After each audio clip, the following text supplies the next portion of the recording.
Cerita Alkitab untuk anak sebelum tidur. Kisah Rut dan Naomi. Inti sari cerita ini adalah kisah Rut dan Naomi mengajarkan kita tentang kesetiaan, kasih, dan pengharapan kepada Tuhan meskipun dalam kesedihan dan kehilangan. Tuhan selalu menyertai, memberi berkat kepada orang-orang yang setia kepadanya. Rut, seorang perempuan Moab, menunjukkan kesetiaan yang luar biasa kepada ibu mertuanya Naomi. Dan melalui kesetiaannya, Tuhan memberkati mereka dengan cara yang luar biasa. Pada zaman dahulu, di tanah Israel, ada sebuah keluarga yang tinggal di kota Bethlehem. Keluarga itu sendiri dari seorang suami bernama Elimelek, istrinya Naomi, dan 2 anak laki-lakinya. Kedua anak laki-laki itu bernama Mahlon dan Kilion. Namun pada suatu waktu di tanah Israel terjadi kelaparan yang sangat hebat.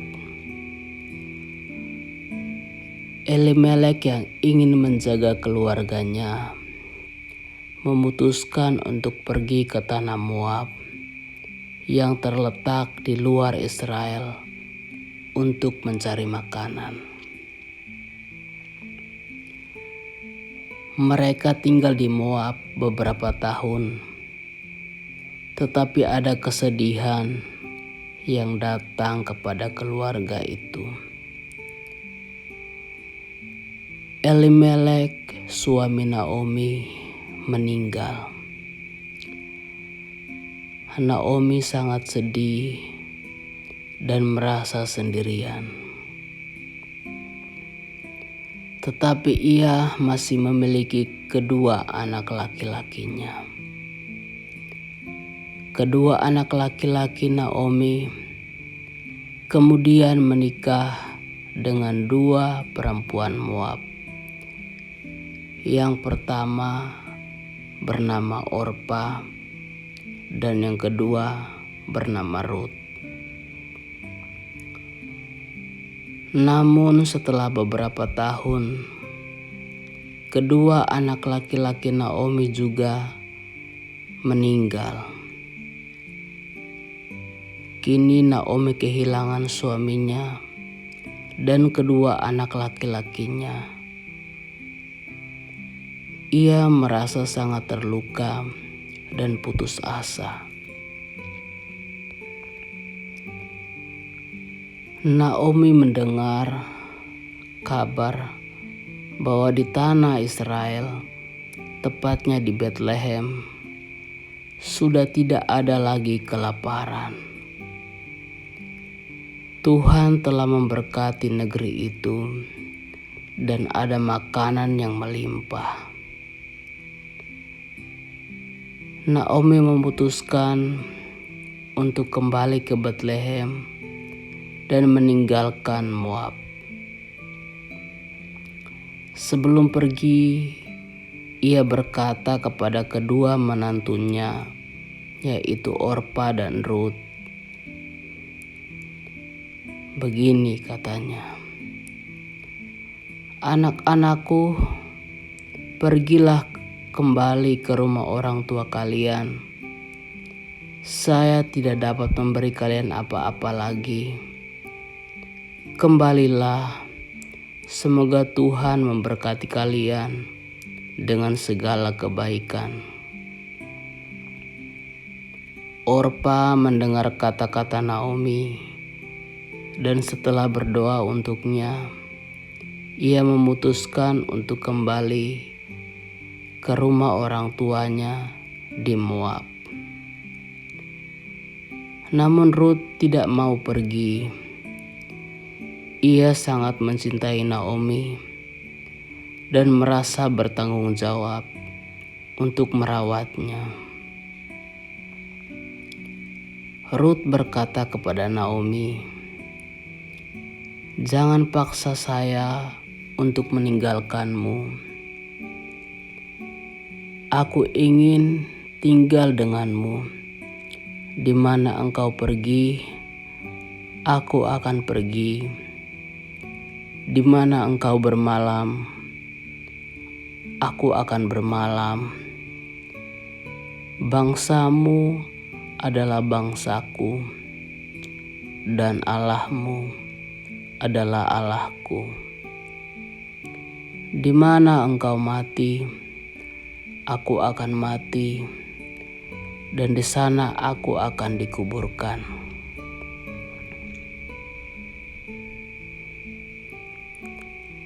Naomi merasa sangat terharu dan akhirnya setuju untuk membawa Rut kembali ke Betlehem.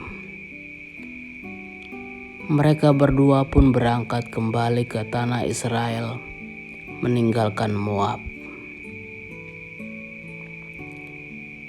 Ketika mereka tiba di Betlehem, orang-orang di kota itu terkejut melihat Naomi. Mereka berkata, "Bukankah ini Naomi?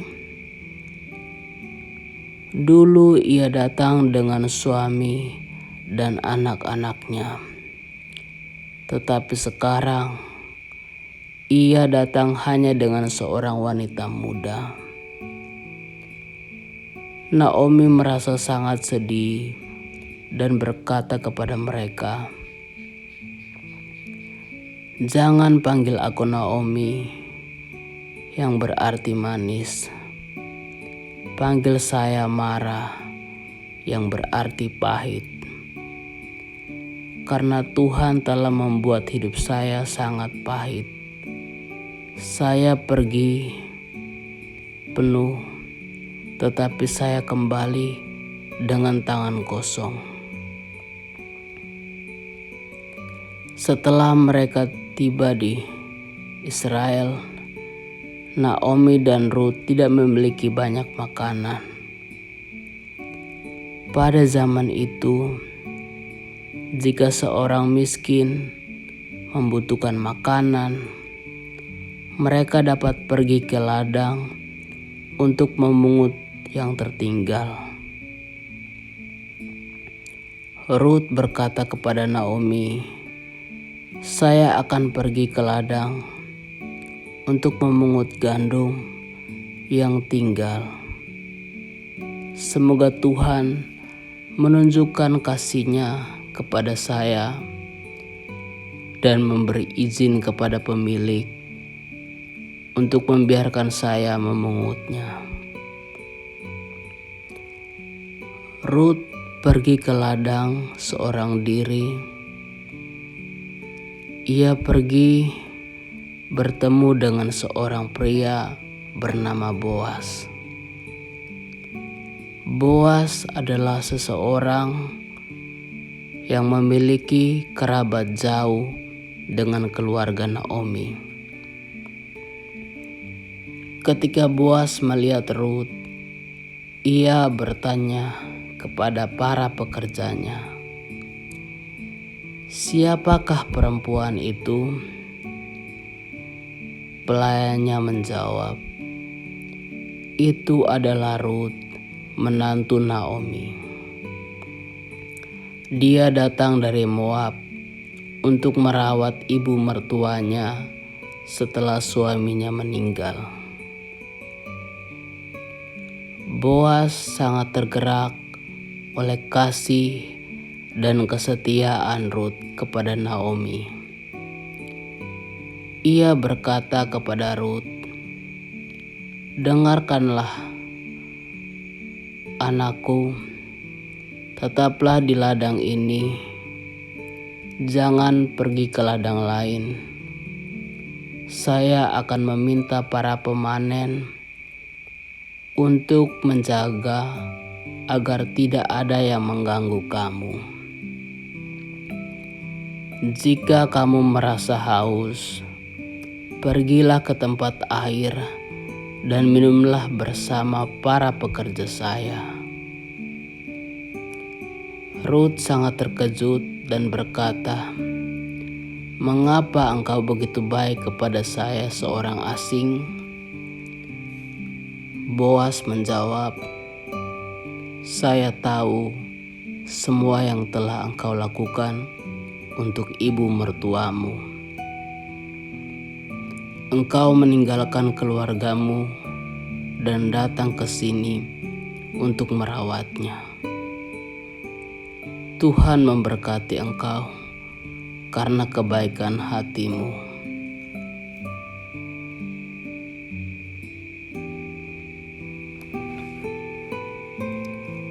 Rut bekerja begitu keras di ladang Boas selama beberapa minggu. Suatu hari, Naomi memberitahu Rut untuk meminta Boas menjadi penebus bagi mereka. Dalam tradisi Israel, seorang penebus adalah seorang kerabat yang memiliki hak untuk membantu keluarga yang kesulitan, terutama jika mereka kehilangan harta benda atau keturunan. Naomi berkata kepada Rut, "Pergilah ke Boas dan mintalah kepadanya untuk menjadi penebus bagi kita." Rut mengikuti nasihat Naomi. Di malam hari, ia pergi ke tempat tidur dan dengan penuh hormat, ia meminta kepada Boas untuk menjadi penebusnya. Boas sangat terharu dengan sikap Rut yang penuh hormat.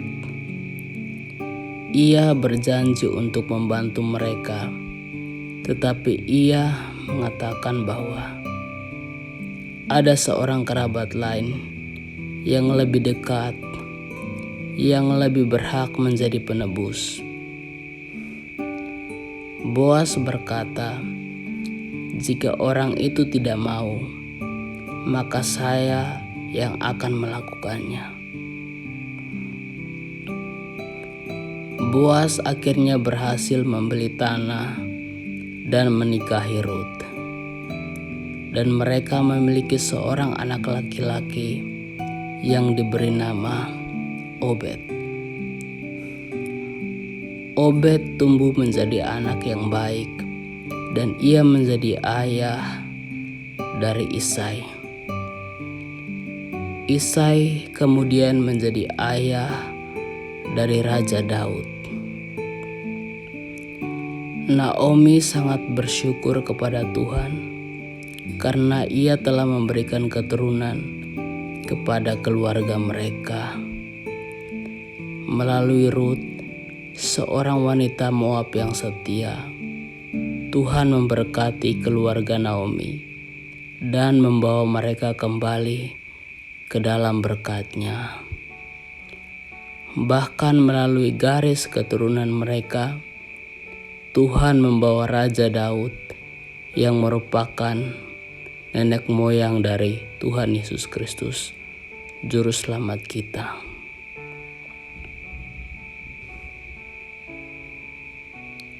Intisari untuk cerita ini, kisah Rut dan Naomi mengajarkan kita tentang kesetiaan, kasih, dan pengharapan kepada Tuhan. Rut setia merawat ibu mertuanya, bahkan setelah kehilangan suami dan segala sesuatu. Tuhan memberkati kesetiaan Rut dan Naomi. dan melalui mereka Tuhan membawa berkat yang luar biasa. Ini mengingatkan kepada kita bahwa Tuhan selalu bersama kita, bahkan dalam saat-saat sulit. Dan Ia akan selalu mengasihi kita sampai kapanpun. Tuhan melihat hati yang setia dan penuh kasih, seperti yang ditunjukkan oleh Ruth, dengan setia mengikuti kehendak Tuhan dan mengasihi sesama. Kita dapat menerima berkat yang luar biasa darinya.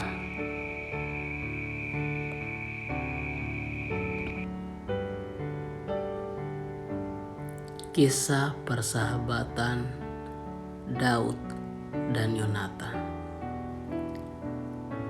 Di zaman dulu, di tanah Israel, hiduplah dua sahabat yang sangat dekat, Daud dan Yonatan. Daud seorang pemuda dari keluarga sederhana, telah diurapi oleh Tuhan untuk menjadi raja Israel. Sementara Yonatan adalah putra dari Raja Saul, yang saat itu menjadi pemerintah atas Israel. Meskipun Daud dan Yonatan datang dari latar belakang yang berbeda, persahabatan mereka berdua sangat kuat. Ketika pertama kali bertemu, Daud masih seorang gembala muda yang penuh dengan keberanian. Suatu hari, Daud melawan Goliat, raksasa dari Filistin yang menantang tentara Israel. Dengan bantuan Tuhan, Daud berhasil mengalahkan Goliat dengan sebuah batu kecil yang dilemparkan menggunakan ketapelnya. Semua orang Israel terkejut dan memuji Daud.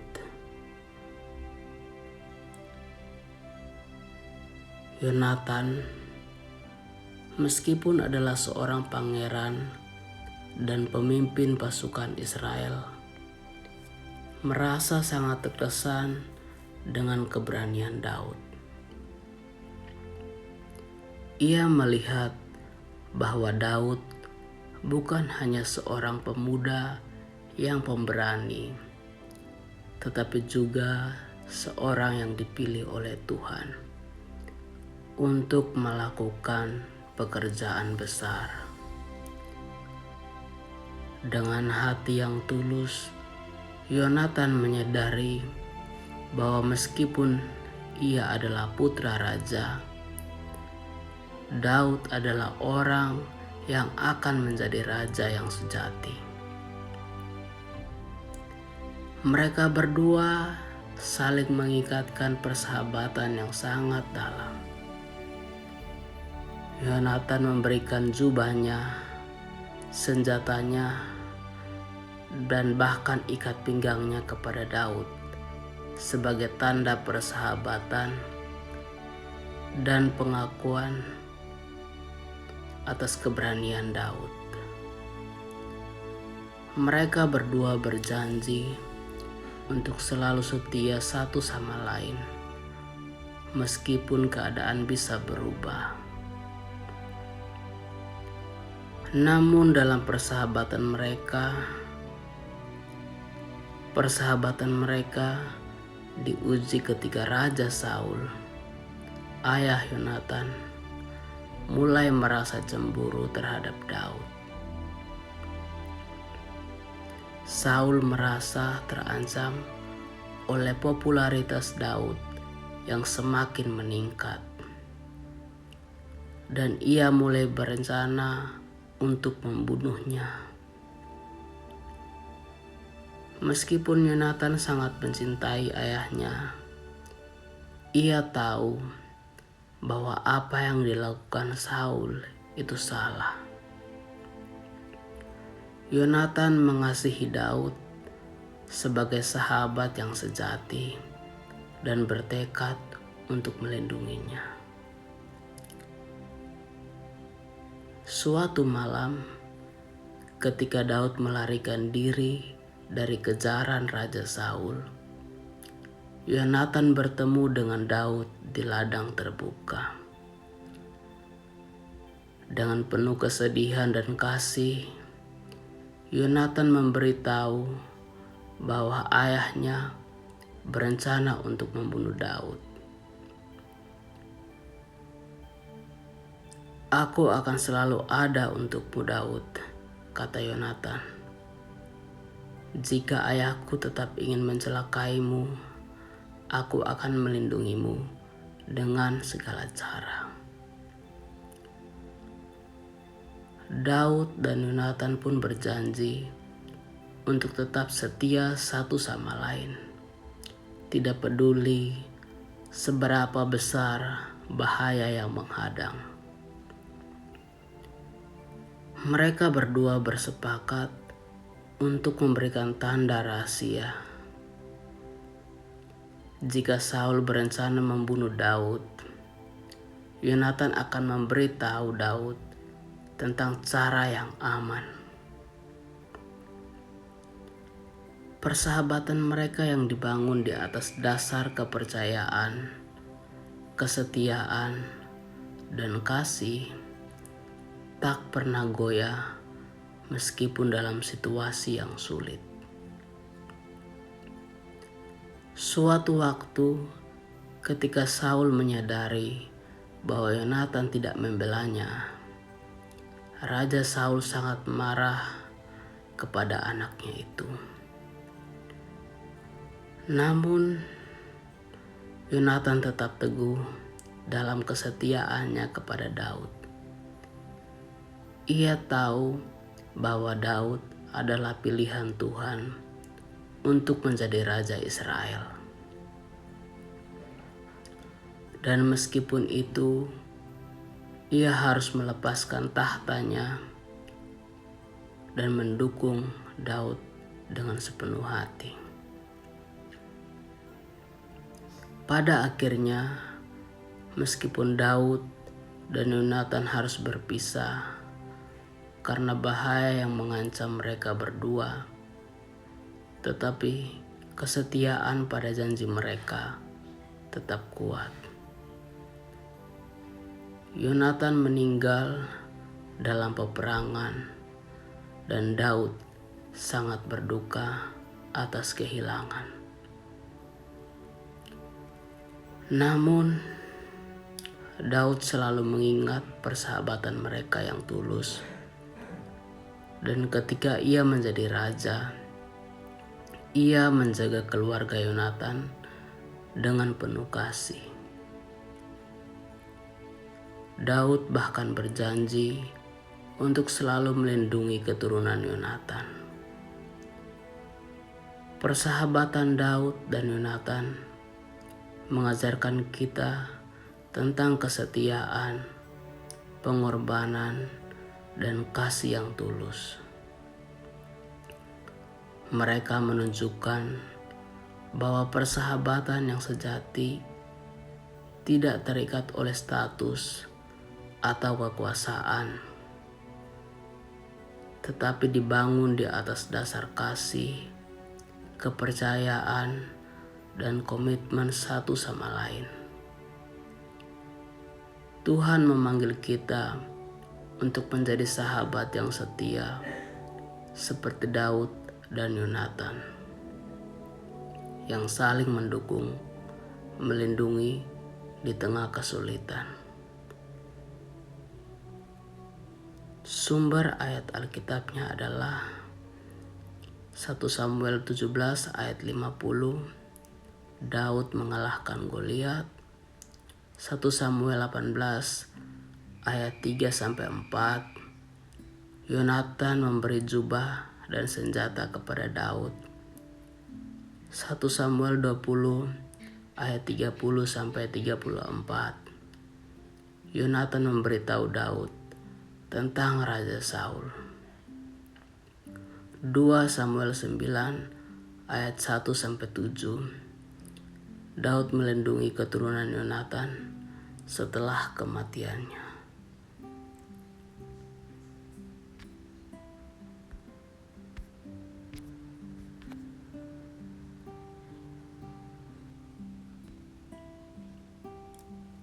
Berikutnya lagi, kisah persahabatan Elia dan Elisa. Intisari kisah ini mengajarkan kepada kita tentang kesetiaan, pengabdian, dan bagaimana Tuhan memilih serta memimpin umatnya melalui para nabi. Elisa menunjukkan kesetiaannya kepada Elisa sebagai guru dan sahabatnya. Dan melalui kesetiaan itu, Tuhan memberkati Elisa dengan kuasa untuk melanjutkan pekerjaan Elia sebagai nabi yang besar. Pada zaman dahulu, di tanah Israel, Tuhan memanggil seorang nabi bernama Elia. Elia adalah hamba Tuhan yang sangat setia. Tuhan memakainya untuk melakukan banyak mukjizat, seperti membuat hujan turun setelah kekeringan yang panjang dan mengalahkan nabi-nabi Baal di Gunung Karmel. Namun pada suatu waktu, Tuhan memberitahu Elia bahwa ia akan menunjuk seorang penerus, seorang nabi muda bernama Elisa, untuk melanjutkan pekerjaan Elia. Ketika Elia pertama kali bertemu Elisa, Elisa sangat bekerja keras di ladangnya. Ia sedang membajak tanah dengan lembu-lembunya. Tiba-tiba Elia datang dan melemparkan jubahnya ke atas Elisa. Ini adalah tanda bahwa Elisa dipanggil oleh Tuhan untuk menjadi penerus Elia. Elisa langsung mengerti arti tindakan itu dan ia meninggalkan pekerjaannya untuk mengikuti Elia. Elisa berkata, "Izinkan saya pulang untuk mengucapkan selamat tinggal kepada keluarga saya. Kemudian saya akan mengikuti engkau." Setelah berpamitan, Elisa pun meninggalkan segala sesuatu dan menjadi murid Elia. Elisa mengikuti Elia dengan setia kemanapun Elia pergi.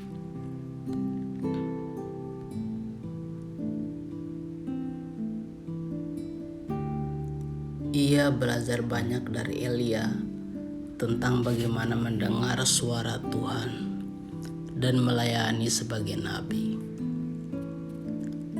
Elisa begitu setia sehingga ia tidak mau meninggalkan Elia, bahkan ketika Elia memberi kesempatan kepadanya untuk tetap tinggal.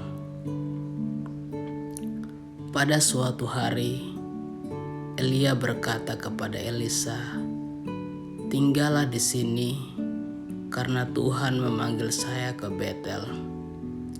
Tetapi Elisa menjawab, "Demi Tuhan yang hidup dan demi hidupmu sendiri, saya tidak akan meninggalkan engkau." Elisa tetap mengikuti Elia ke Betel. Begitu pula ketika Elia harus pergi ke Yeriko dan Yordan, Elisa selalu berkata, "Saya tidak akan meninggalkan engkau." Elisa menunjukkan kesetiaan yang luar biasa kepada Elia sebagai sahabat dan guru rohaninya. Ketika mereka tiba di sungai Yordan, Elia mengambil jubahnya dan memukul air yang ada di sungai itu dengan jubahnya.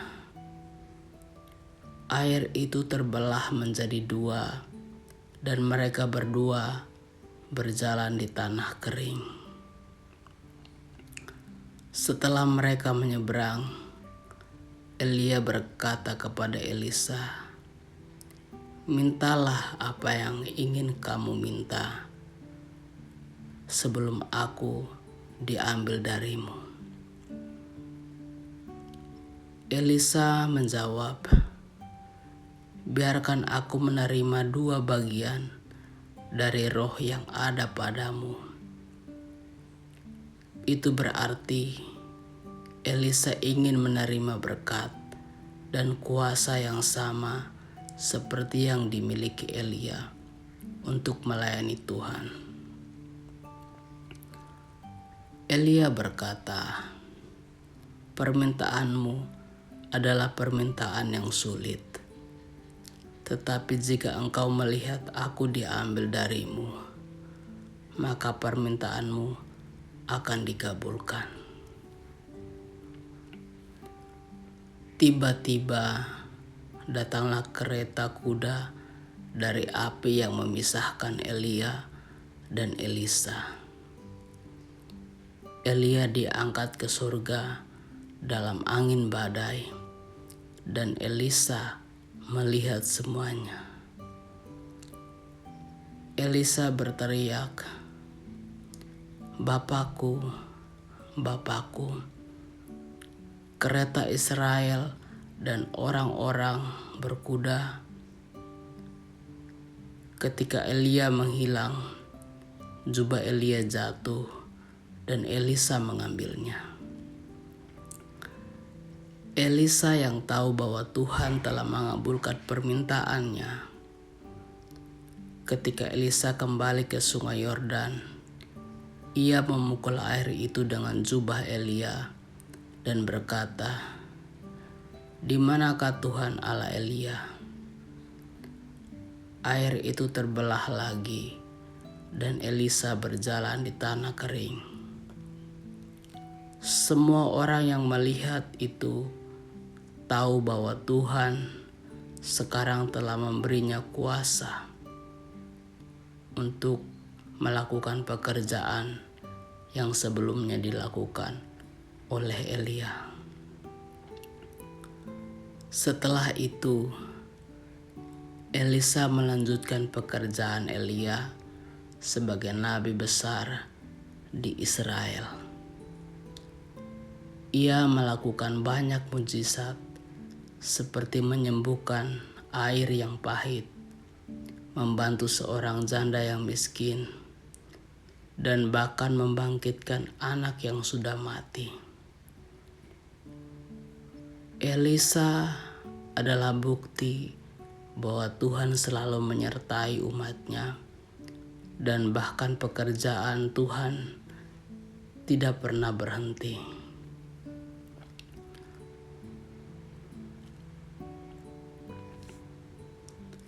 Pelajaran dari kisah Elia dan Elisa. Yang pertama, kesetiaan. Elisa menunjukkan kesetiaan yang luar biasa kepada Elia sebagai sahabat dan gurunya. Ini mengajarkan kepada kita untuk tetap setia kepada orang-orang yang Tuhan tempatkan dalam hidup kita. Yang kedua, pengabdian. Elisa meninggalkan segala sesuatu untuk mengikuti panggilan Tuhan. Ini mengajarkan kepada kita untuk mengutamakan kehendak Tuhan. Yang ketiga, kuasa Tuhan.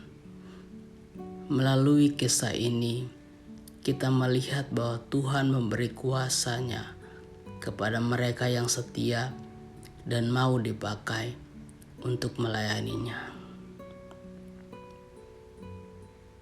Tuhan menginginkan kita untuk setia kepada-Nya dan kepada orang-orang yang membimbing kita. Elisa menunjukkan bagaimana ia menghormati Elia, sahabat dan gurunya. Tuhan memberkati kesetiaan Elisa dan memakainya untuk melakukan pekerjaannya. Tuhan juga dapat memakai kita jika kita taat dan setia kepada-Nya.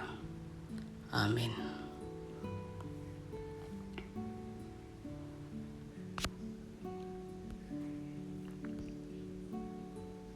Cerita Alkitab sebelum tidur. Untuk cerita yang selanjutnya mengisahkan tentang kisah persahabatan Paulus dan Timotius. Intisari cerita ini adalah mengajarkan persahabatan, bimbingan rohani, dan kesetiaan dalam melayani Tuhan. Timotius adalah seorang pemuda yang rendah hati dan setia kepada Tuhan. Sementara Paulus adalah rasul yang menjadi mentor dan sahabat rohaninya. Bersama-sama mereka melayani Tuhan dengan menunjukkan bagaimana kita dapat mendukung satu sama lain di dalam perjalanan iman. Demikian ceritanya. Pada suatu waktu di kota Listra, ada seorang pemuda bernama Timotius. Timotius adalah anak yang baik, rajin, dan setia kepada Tuhan. Ibunya bernama Eunike dan neneknya bernama Lois mengajarkan Timotius tentang kitab suci sejak ia masih kecil. Mereka selalu mengingatkan kepada Timotius untuk mengasihi Tuhan dan hidup sesuai dengan firman-Nya. Ayah Timotius adalah seorang yang berasal dari Yunani. Tetapi ibu dan neneknya adalah orang percaya yang takut akan Tuhan.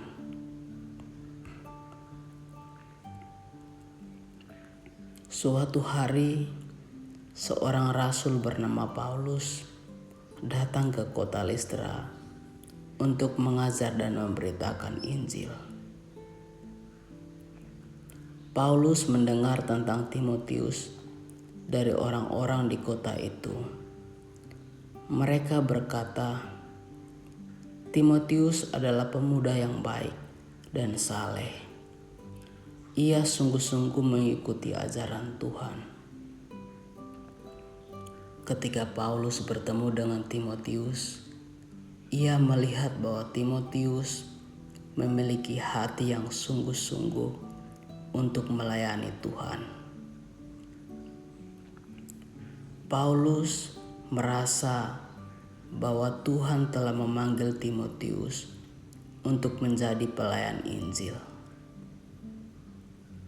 Paulus berkata kepadanya, Timotius, mari ikut denganku.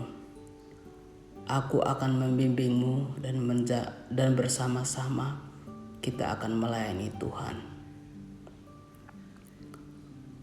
Timotius dengan sukacita setuju. ia meninggalkan rumahnya dan keluarganya untuk mengikuti Paulus. Sejak hari itu, Paulus menjadi seorang ayah rohani bagi Timotius. Mereka pergi ke banyak tempat untuk memberitakan Injil dan menguatkan jemaat-jemaat yang percaya kepada Tuhan Yesus. Selama perjalanan mereka, Paulus mengajari Timotius banyak hal tentang Tuhan.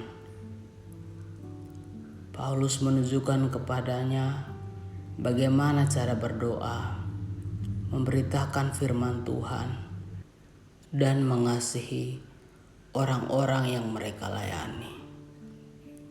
Rasul Paulus juga selalu menyemangati Timotius, terutama ketika Timotius merasa takut dan ragu.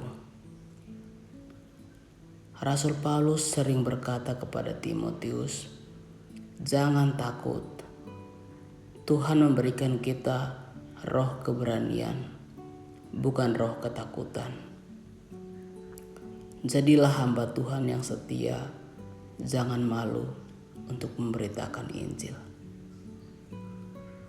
Timotius menjadi pelayan yang luar biasa meskipun ia masih muda.